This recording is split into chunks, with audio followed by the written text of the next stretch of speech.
हल्द्वानी में आंगनबाड़ी कार्यकर्ताओं का धरना लगातार जारी है। बीते 1 अप्रैल से सैकड़ों कार्यकर्ता शांतिपूर्वक धरने पर बैठी हैं, लेकिन 10 दिन बीत जाने के बाद भी अब तक उनकी मांगों पर कोई सुनवाई नहीं हुई है।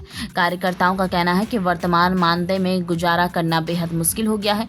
हल्द्वानी के बुद्ध पार्क में आंगनबाड़ी कार्यकर्ता पिछले 10 दिनों से अपनी मांगों को लेकर धरने पर बैठी है। उनका कहना है कि उन्हें मात्र 9,300 रुपये मानदेय दिया जा रहा है, जो आज के महंगाई के दौर में घर चलाने के लिए पर्याप्त नहीं है।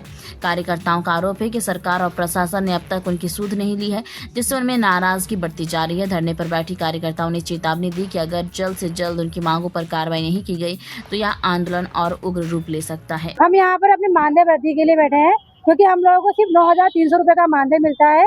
इस महंगाई के समय में इतने कम पैसों में घर नहीं चल सकता, इसलिए हमें अपनी मानदेय की वृद्धि के लिए हम यहाँ पर बैठे हैं सभी लोग। हम चाहते हैं कि कम से कम हमारा एक न्यूनतम मजदूरी जो है रखी है गवर्नमेंट ने, कम से कम उतना तो मिले हमें, इतना तो हमारा करे। हमें 18,000 तक तो कम से कम तनख्वाह दें। हम और रोष करेंगे इसका जो हमारा धरना है वो ज्यादा उग्र होगा।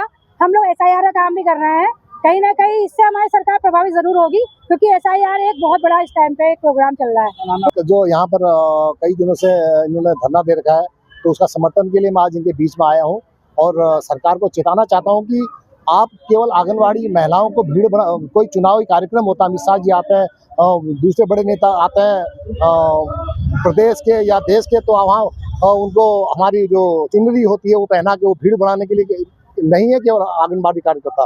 आप जो 9,000 रुपये मानदेय दे रही हैं, तो उसमें जो अंडे की क्रेट ले जा रही करे, कोई इधर उधर अगर ट्रांसपोर्टिंग होती तो वो भी उनकी जेब से उसी 9,000 में जाना है, जो अंडे खिलाना है उसी 9,000 में जाना है। तो उस मानदेय को ये 24,000 करने की जो मांग कर रहे हैं, मैं समझता हूँ कि उचित मांग है। आज के समय में 9,000 रुपये में किसी भी परिवार की दिनचर्या नहीं चल सकती।